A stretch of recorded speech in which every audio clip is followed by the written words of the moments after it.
Beberapa tahun belakangan ini, stand-up komedi memang menunjukkan perkembangannya di Indonesia. Hal ini menunjukkan bahwa industri ini diterima di masyarakat. Banyak dari komika sebutan pelaku stand-up komedi ini memiliki karakter masing-masing dalam menyampaikan lawakan mereka, mulai dari gaya slapstick, marah-marah, congkak, dan sebagainya. Salah satu media untuk hiburan stand-up komedi selalu identik dengan candaan atau ketidakseriusan.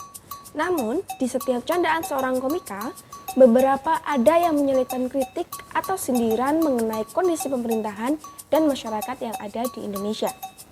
Hal ini sebagai bentuk penyampaian pesan tertentu yang mengkonotasikan kepedulian seseorang yang berkomedi terhadap bangsa ini. Seperti bintang Emon yang baru-baru ini mendapat fitnah dari buzzer yang diduga suruhan pemerintah karena ia telah menyindir kejanggalan kasus pelaku penyiraman air keras terhadap Novel Baswedan. Apabila diruntut mundur, banyak dari beberapa komika yang menyelipkan sindiran kepada pemerintah akan keadaan hukum atau ketidakadilan yang berlaku. Beberapa di antaranya seperti Ernest Prakasa dengan materi mengenai diskriminasi ras terhadap minoritas. Selanjutnya, ada Mamat Alkitri dan Ari Kriting dengan materi mengenai ketimpangan keadilan yang terjadi di Indonesia Timur.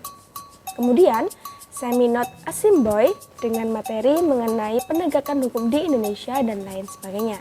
Dengan fenomena seperti ini, stand-up komedi bagi sejumlah orang dinilai sebagai media atau wadah untuk menyampaikan keresahan masyarakat melalui materi-materi lawakan yang mereka bawakan.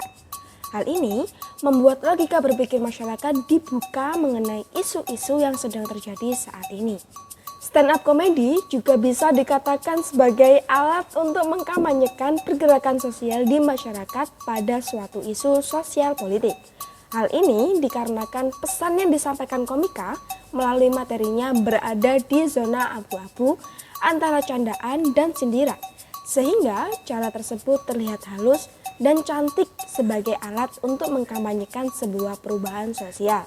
Tak heran, beberapa dari para komika ini cukup memberi pengaruh bagi sebagian masyarakat dan membuka cara pandang atas isu-isu yang disampaikan melalui materi lawakannya. Seperti Panji Pragiwaksono misalnya. Materi lawakan Panji mengenai pemanfaatan tanaman ganja sempat menjadi perdebatan di publik. Selama ini, tanaman ganja dikenal sebagai golongan narkotika yang harus dimusnahkan. Namun, dengan materi yang dibawakan Panji mengenai fakta beberapa pemanfaatan tanaman ganja untuk kebutuhan medis, hal ini membuat beberapa masyarakat mulai terbuka dan beberapa di antaranya melakukan pergerakan dengan mendesak pemerintah untuk melakukan penelitian terhadap tanaman ganja. Hingga akhirnya muncul diskusi mengenai pemanfaatan tanaman ganja dari pihak pemerintah dan medis.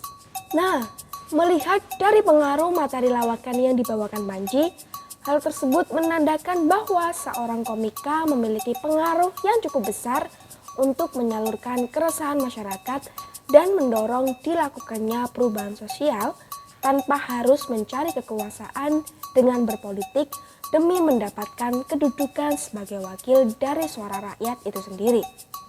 Menurut kalian, bagaimana peran stand-up komedi di Indonesia?